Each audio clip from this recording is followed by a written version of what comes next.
बेटा आपसे एक इम्पोर्टेंट बात करनी थी मुझे। तो जो जिस तरह के मैसेजेस अब घूमने लग गए हैं सब जगह, तो पिछले 4-5 दिन से जब से रिज़ल्ट आया 4 तारीख से आज लगभग आपकी समझ लो 10 तारीख होने जा रही है या 10 हो गई है।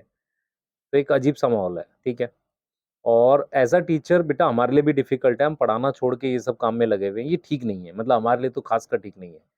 और दूसरा आपको ये समझना पड़ेगा कि यार जो माहौल बना हुआ है ना, उसके अकॉर्डिंग अगर आप क्या ऑब्ज़र्व कर पा रहे हो?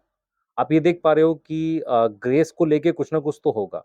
एनटीए ने कमिटी नहीं बनाई होती अगर उसको कुछ करना नहीं होता। तो ग्रेस को लेके तो वो कुछ करेंगे करेंगे। लेकिन 1563 का ग्रेस हटाने से क्या गड़बड़ी पता चल रही है? क्योंकि उससे ऐसा ना हो कि जो गड़बड़ी थी वो छुप गई। मतलब जो एक्चुअल गड़बड़ थी वो ना दिखकर क्या हुआ वो जो पेपर अगर लीक हुआ था वो दिखा ही नहीं। तो हम वही चीज़ बार-बार बोल रहे हैं। हम लोग किसी एग्ज़ाम के फ़ेवर में नहीं है, क्योंकि एग्ज़ाम दोबारा कराना एक तो पैसा बहुत खराब होगा देश का। दूसरा क्या है बेटा बच्चों के ऊपर बहुत स्ट्रेस है। इतनी मेहनत से आपने पढ़ा है, आपको दोबारा एग्ज़ाम करवाना, उसमें डालना ये गलत बात है। मैं इस चीज़ के पूरे सपोर्ट में हूँ। पर मैं बस आपसे एक सवाल पूछना चाह रहा हूँ कि यदि पेपर लीक हुआ है, यदि गड़बड़ी हुई है, तो क्या होना चाहिए?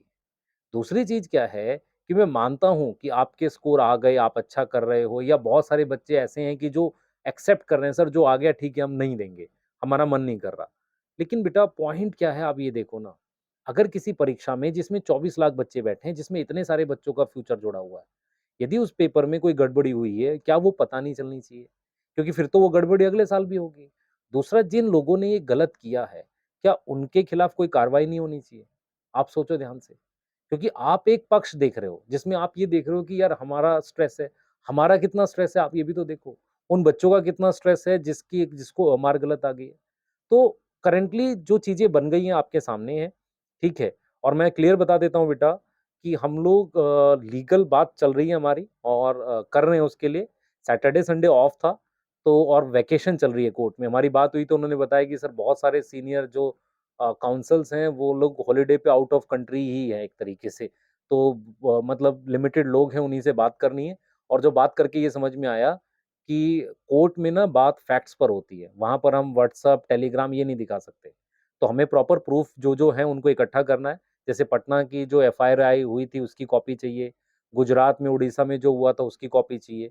फिर कंसेंट चाहिए सारे बच्चों का जो-जो इस पीआईएल में इन्वॉल्व होना चाहते हैं। और पीआईएल फाइल करना एक मतलब उसका काम है, मतलब एक लॉयर का काम है, एक एडवोकेट का काम है। ऐसा नहीं है कि आप और मैं आसानी से जाके फाइल कर सकते हैं। मानता हूँ आसान होता है, पर कोर्ट में करना पड़ेगा बेटा उसके लिए। तो और उसको ऐसे करना है कि यार फैक्ट्स इतने स्ट्रॉन्ग होने चाहिए, हम सारे पॉइंट को डिस्कस करें। अगर हम प्रॉपर तरीके से डॉक्यूमेंट नहीं बनाएँगे ना, तो पहली हियरिंग में वो पीआईएल रिजेक्ट हो जाएगी, तो फिर वैसे ही मुश्किल हो जाएगा कुछ आगे करना। तो जल्दबाजी में पीआईएल वगैरह फाइल नहीं होती है, उसका प्रॉपर डॉक्यूमेंट बनता है। और मीनवाइल अगर आप देखें सारे फ्रंट में डिफरेंट जगह पर कोर्ट एडमिट कर रहा है।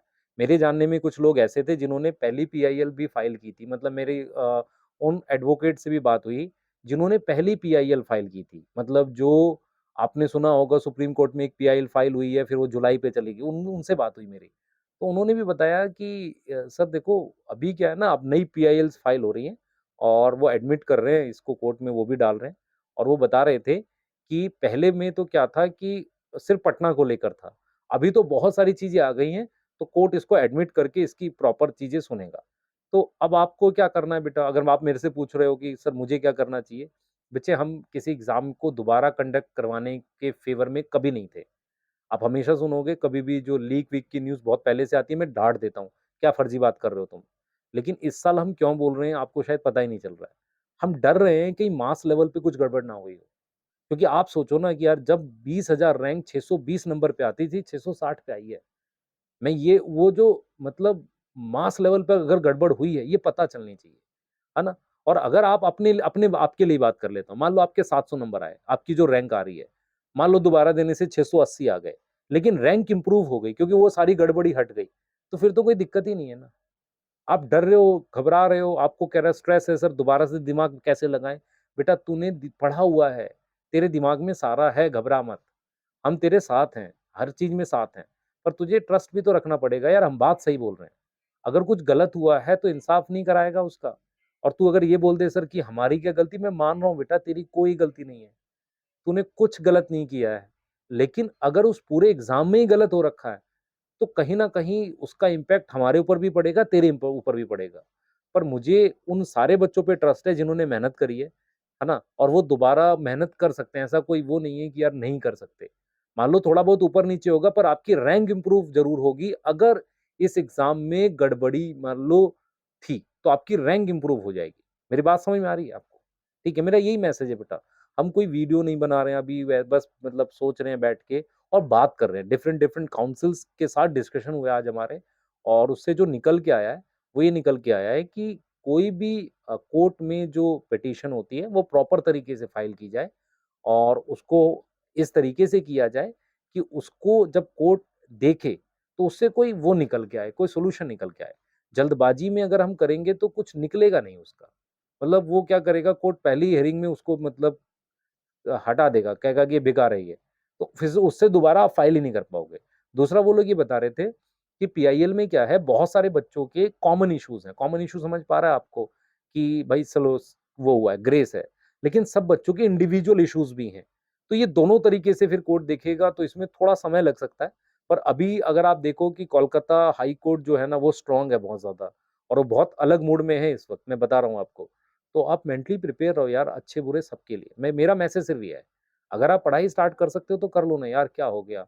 हो सकता है आपको फ़ायदा हो इसका और मान लो नहीं हुआ एग्ज़ाम, तो भी फ़ायदा है यार, कुछ पढ़ ही रहे थे, टाइम खराब नहीं कर रहे थे।